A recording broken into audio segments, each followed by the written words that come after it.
2024년 9월 2일 월요일 영상 새벽 기도회 자리로 나오신 모든 분들을 주님의 이름으로 환영합니다. 이 시간 우리의 신앙 고백을 하며 예배의 자리로 나아가겠습니다. 나는 전능하신 아버지 하나님, 천지의 창조주를 믿습니다. 나는 그의 유일하신 아들, 우리 주 예수 그리스도를 믿습니다.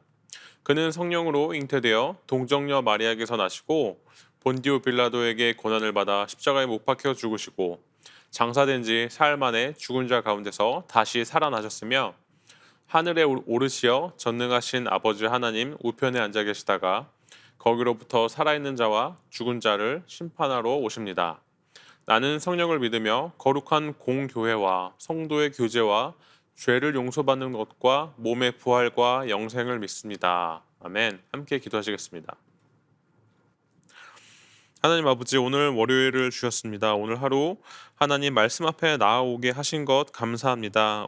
우리가 오늘도 주님 말씀으로 말미암아 살아가게 하여 주시고 우리가 처한 자리에서 오직 하나님 향한 믿음과 은혜 구하며 오늘 하루 살아가게 하여 주시옵소서. 예수님의 이름으로 기도합니다. 아멘. 오늘 우리에게 주신 하나님의 말씀은 느헤미야 2장 1절부터 10절까지의 말씀입니다. 제가 하나님의 말씀을 봉독하겠습니다. 하나님의 말씀을 경청하시길 바랍니다. 아닥사스다 왕 제20년 니산월에 왕 앞에 포도주가 있기로 내가 그 포도주를 왕에게 드렸는데 이전에는 내가 왕 앞에서 수심이 없었더니 왕이 내게 이르시되 내가 병이 없거늘 어찌하여 얼굴에 수심이 있느냐 이는 필연 네 마음에 근심이 있음이로다 하더라.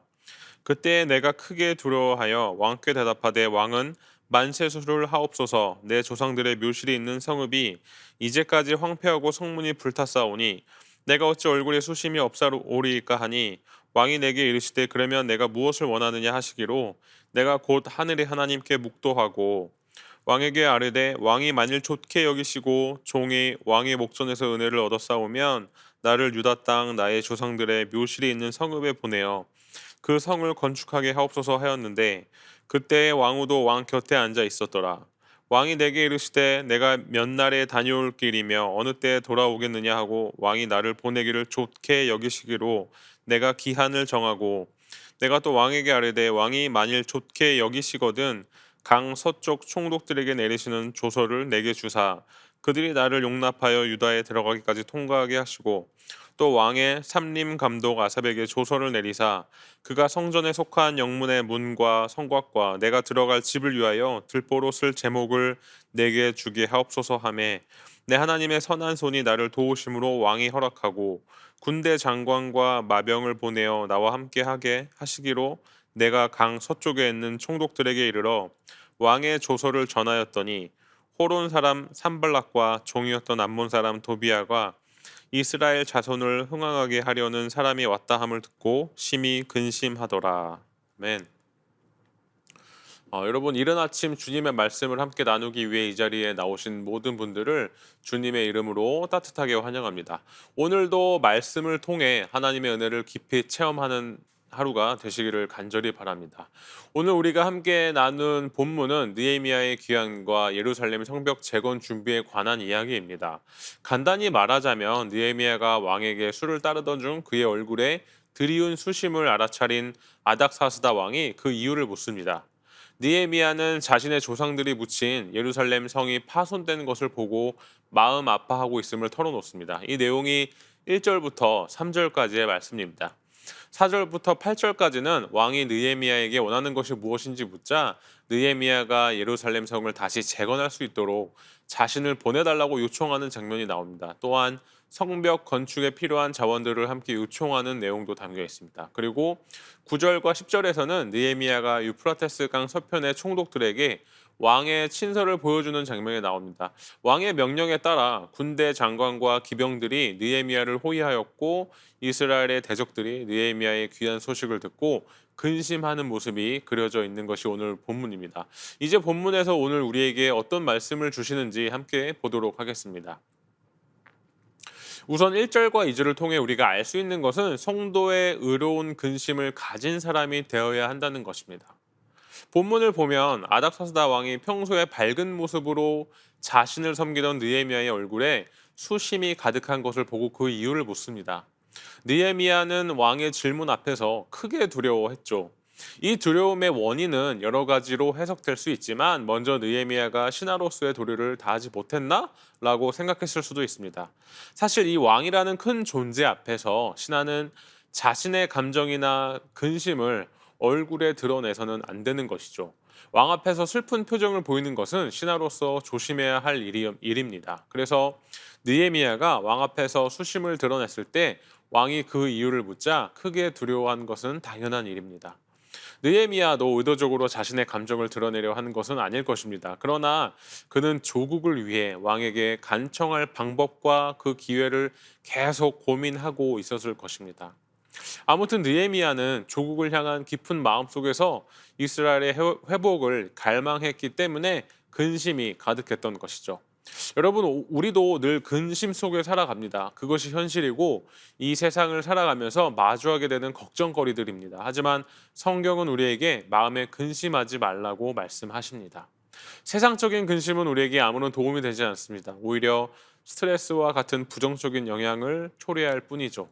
유대 격언에 당신이 죽으면 벌레가 먹고 살아있을 때는 근심이 당신을 먹는다라는 말이 있습니다. 이는 이 세상을 살아가는 우리에게 세상적인 근심이 얼마나 해로운지를 잘 보여주는 그런 말인 것이죠. 조사에 따르면 세상적인 근심의 대부분은 아직 일어나지 않았거나 일어날 가능성이 없는 일들로부터 비롯된다고 합니다. 그러니 이것이 얼마나 낭비인 것입니까? 이렇게 쓸데없는 근심으로 마음을 상하게 하고 뼈를 마르게 한다면 이 얼마나 어리석은 일일까요? 사실 우리가 세상적인 일로 너무 크게 근심하는 것도 불신앙의 일부입니다. 하나님을 신뢰하지 못하고 우리 스스로 그 문제의 주체가 되어서 어떻게든 해결하려고 근심하는 것이죠. 이러한 근심은 우리가 반드시 피해야 할 것들 중에 하나입니다. 반면에 성도들이 가져야 할 의로운 근심이 있습니다. 성경은 하나님의 뜻대로 하는 근심이 있다고 말씀하시고 있습니다. 고린도후서 7장 10절입니다. 하나님의 뜻대로 하는 근심은 후회할 것 없는 구원에 이르게 하는 회개를 이루는 것이요 세상 근심은 사망을 이루는 것이니라. 아멘. 이처럼 하나님이 원하시는 근심이 있다는 것이죠. 성경은 이러한 근심은 후회할 것이 없다고 말씀합니다. 따라서 우리는 세상적인 근심은 피해야 하지만 하나님의 뜻에 따른 의로운 근심은 반드시 해야 하는 것이죠. 그렇다면 어떤 근심이 있을까요? 우선 죄로 인한 근심이 있습니다. 죄는 우리 영혼을 하나님과 단절시키고 궁극적으로는 우리를 파멸로 이끌기 때문에 우리는 죄를 두려워하며 근심하는 것이 당연합니다. 그러나 이미 저지른 죄로 인해 막연한 심판의 두려움 속에서 근심하는 것은 유익이 없는 것입니다. 그리고 다음으로는 삶 속에서 죄를 짓지 않았는지 돌아보는 근심이 필요합니다. 욥은 자녀들이 잔치를 벌인 다음 날 혹시 자녀들이 죄를 범하지 않았을까 염려하며 하나님께 번제를 드렸습니다. 우리도 이처럼 욥과 같은 근심을 가져야 한다는 것이죠. 또한 교회의 일원으로서 그리고 예수 그리스도를 따르는 사람으로서 교회의 발전을 위한 근심을 해야 합니다. 고린도후서 11장 28절에서 바울은 날마다 내 속에 눌리는 것이 있으니 곧 모든 교회를 위하여 염려하는 것이라라고 말하고 있습니다.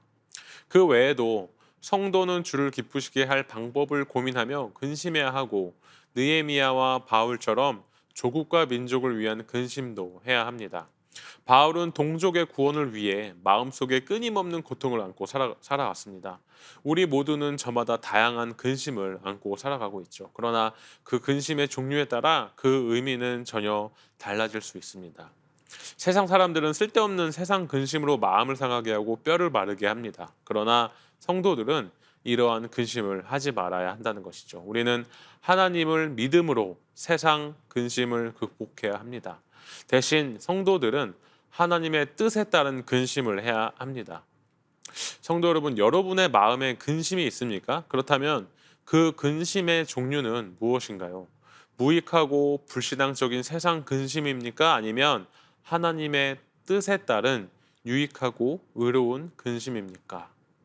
만약 여러분의 마음에 세상적인 근심이 있다면 그것이 여러분의 삶을 잠식하지 않도록 하나님께 맡기고 그분의 평안을 구해야 한다는 것이죠. 우리가 세상 근심에 매달리기보다는 하나님께 모든 염려를 내려놓고 그분의 인도하심을 신뢰하는 것이 중요합니다. 우리의 염려는 하나님의 능력 안에서 사라질 수 있고 그분의 사랑 안에서 회복될 수가 있기 때문입니다. 반면에 여러분이 하나님이 원하시는 의로운 근심을 갖고 있다면 그것은 여러분의 신앙이 깊어지고 있다는 증거인 것입니다. 이러한 근심은 우리가 하나님 앞에서 더 겸손해지게 하고 우리의 삶을 하나님의 뜻에 맞추어서 조종하는 계기가 될 수 있는 것이죠. 의로운 근심을 통해 우리는 더 나은 성도로 성장하고 하나님의 뜻을 이루는 도구로 쓰임받을 수 있습니다. 그러므로 오늘 이 시간 여러분의 근심을 한번 점검해 보시길 바랍니다. 여러분의 근심이 세상적인 것이라면 하나님께 맡기고 의로운 근심이라면 그것을 통해 더욱 하나님께 가까이 나아가시길 바랍니다. 하나님은 여러분의 마음을 아시며 그분의 뜻대로 근심하는 자에게 은혜와 평강을 더해 줄 것입니다. 이제 우리의 근심을 하나님의 손에 맡기고 그분의 지혜와 능력을 의지하며 신실하게 걸어가시는 저와 여러분 되시길 바랍니다. 그리하여서 하나님이 기뻐하시는 삶을 살아가는 참된 성도가 되기를 간절히 소망합니다. 계속해서 4절을 보면 아닥사스다 왕은 느헤미야로부터 얼굴에 수색을 띠게 된 이유를 듣고 느헤미야에게 네가 무엇을 원하느냐라고 물었죠.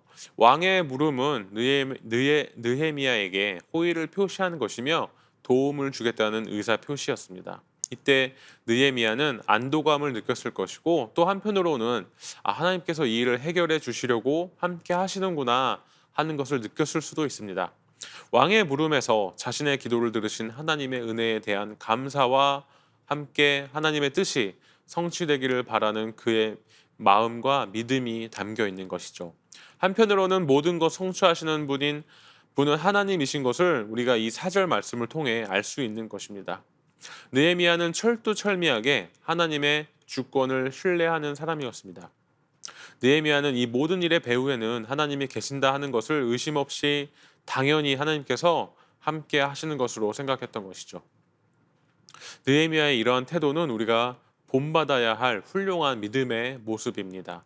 우리는 하나님의 이름을 부르기는 하는데 정작 하나님의 주권은 인정하지 않습니다. 여러분 이것은 심각한 일입니다. 주의 이름을 부르고는 있지만 정작 믿음이 없다라는 것이죠.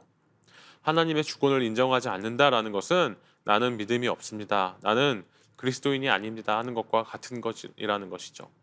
우리가 진정한 성도라면 모든 일에 하나님의 주권을 인정하고 이 세상의 모든 일이 하나님의 뜻에 따라 이루어진다고 믿으며 고백해야 한다는 것입니다. 성경은 만물이 주에게서 나고 주로 말미암아 주에게로 돌아간다라고 가르칩니다. 이는 하나님의 주권을 잘 알게 하는 말씀인 것이죠. 여러분 우리 생각하기에 아주 좋은 계획들을 세우죠. 아주 그럴듯한 계획들을 세웁니다. 내가 볼 때 너무 완벽한 계획을 세웁니다. 이렇게 너무 완벽한데 당연히 좋은 결과가 따라오겠지 하고 생각을 하죠. 하지만 아무리 좋은 계획이라도 결과는 다르게 나타날 수 있습니다. 바로 하나님께서 막으시면 아무리 좋은 계획이라 하더라도 결과가 좋지 않게 나타날 수가 있는 것이죠. 여러분, 이를 성취하시는 분이 하나님임을 잊지 마시길 바랍니다. 그분의 허락 없이는 아무것도 이루어질 수가 없습니다. 따라서 우리가 무슨 계획을 세울 때에 항상 하나님의 뜻 안에서 세워야만 하는 것이죠. 온전히 성취되는 것은 하나님의 뜻입니다. 사람이 마음으로 자기의 길을 계획할지라도 또 그 걸음을 인도하는 자는 여호와시니라라고 성경은 말씀하고 있습니다. 또 구약에 보면 여호수아는 여리고를 정복한 후에 아이성을 정탐하고 소수의 병력만으로 충분히 점령할 수 있겠다 판단하고 그래도 공격을 했으나 크게 패하고 말았죠. 이것은 아간의 범죄로 하나님께서 진노하사 패하게 하셨기 때문입니다. 이 사건이 주는 교훈, 그리고 오늘 본문에 주는 교훈을 우리는 명심하고 살아가야 하는 것이죠. 완벽하게 정말로 100% 성취될 것으로 보이는 일이라도 하나님이 막으시면 소용없고 가능성이 아예 없어 보이는 일이 하나님께서 허락하시면 완전하게 이루어집니다. 그러므로 우리는 이를 성취하시는 분은 오직 하나님이심을 오직 하나님뿐이심을 믿고 모든 일을 하나님의 뜻 가운데서 그분을 의지함으로 행하여야 하는 것입니다. 그리고 하나 더 중요한 것이 바로 기도입니다. 4절 하반절을 보면 아닥사스다 왕으로부터 내가 무엇을 원하느냐는 말을 들은 느헤미야가 곧 하늘의 하나님께 묵도하였다라고 하였습니다. 아닥사스다의 말은 그가 느헤미야를 지극히 신뢰한다는 표현이었습니다. 그리고 느헤미야를 도울 의지가 있다는 표현이기도 했습니다. 이것은 느헤미야의 기도의 응답인 것입니다.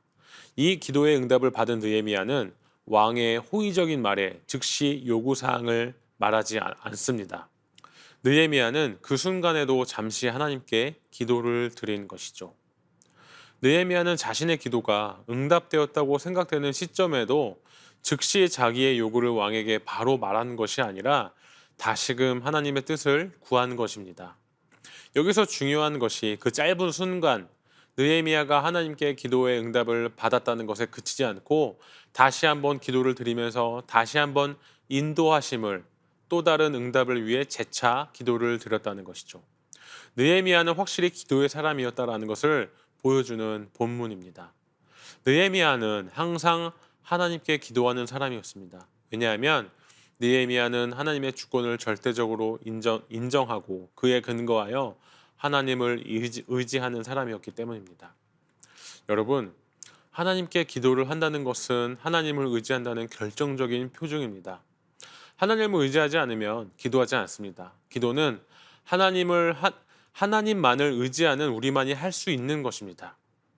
여러분, 성경을 보면 위대한 믿음의 사람들은 다 기도의 사람들이었습니다. 우리 주님도 기도하심으로 당신이 하나님을 의지한다는 것을 보여주셨죠. 당신이 하나님이셨지만 그럼에도 하나님 아버지께 기도하심으로 하나님 아버지의 주권을 인정하시고 하나님이 주시는 능력을 힘입어 공생의 사역을 감당하셨던 것입니다. 여러분, 우리는 어떤가요? 우리는 하나님의 주권을 인정하고 하나님을 의지하는 하나님의 사람이 맞습니까? 우리는 정말로 기도의 사람입니까? 우리는 매 순간 어떤 일에서든지 먼저 기도로 시작하고 있습니까? 여러분, 기도는요, 우리가 하나님의 사람임을 보여주는 표징이라는 사실을 아시기 바랍니다. 그래서 항상 기도하는 삶을 사는 저와 여러분 되시기를 바랍니다. 그랬을 때 기도를 통하여 하나님의 능력이 우리의 삶 가운데 나타나며 더욱더 우리가 기도를 더하며 살아가는 저 여러분 되시기를 소망합니다. 함께 기도하시겠습니다. 하나님 아버지 감사합니다. 우리가 살면서 하나님을 믿는다 하지만 많은 일에 기도로 구하지 않고 우리가 자만함으로 실패할 때가 많습니다. 하나님, 늘 기도로 간구하게 하여 주시고 그렇게 나아갈 때 모든 일 성취하게 해주시는 것 하나님께서 하신 것임을 깨닫게 하여 주시옵소서. 또한 우리가 매 순간 정말 기도로 하나님께 나아가고자 합니다. 기도의 중요함, 기도의 필요성 늘 잊지 않게 하여 주셔서 기도 가운데 기도를 통해 하나님과의 시간으로 더욱더 하나님 앞에 기도로 나아가게 하여 주시옵소서. 예수님의 이름으로 기도합니다. 아멘. 이제 개인 기도의 시간입니다. 계속해서 기도의 자리로 나아가시길 바랍니다.